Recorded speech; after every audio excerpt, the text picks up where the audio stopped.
अमरेश प्रेमी entertainment subscribe करें please और बेल आइकन दबाना ना भूलें।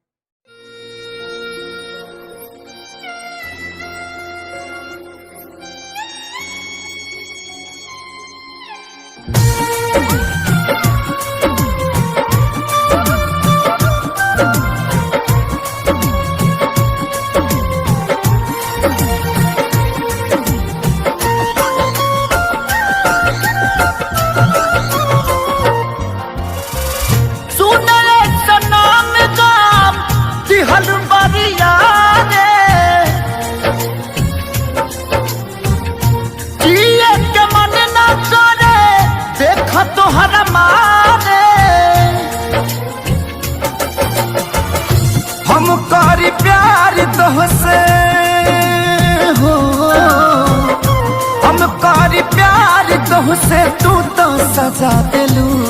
तोहर दिल हो कि चार जर कतही लगा लेलू।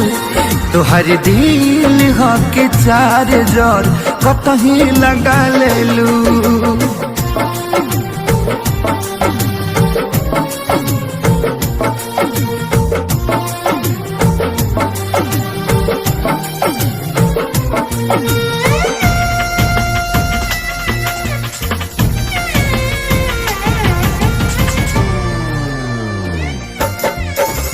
कबो न मुस्कुरालू तू, क्षण में रूठ जालू तू। जरत जैसे दिया होके वैसे बुझ जालू तू। कबो न मुस्कुरालू तू, क्षण में रूठ जालू तू।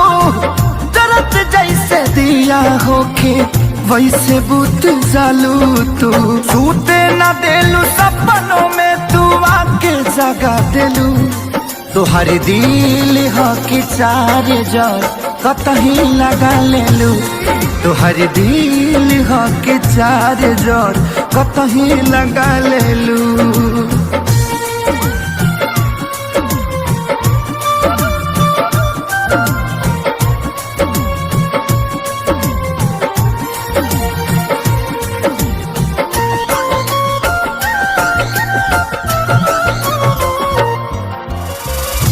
दिलिया दिमाग में बसलू अभी से की दीवारी के।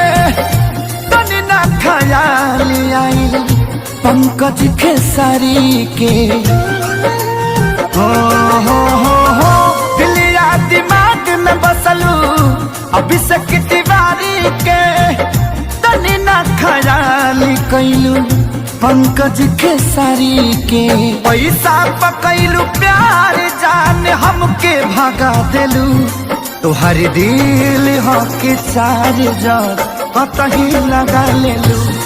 तोहर दिल हो कि चार जर कतही लगा लेलू।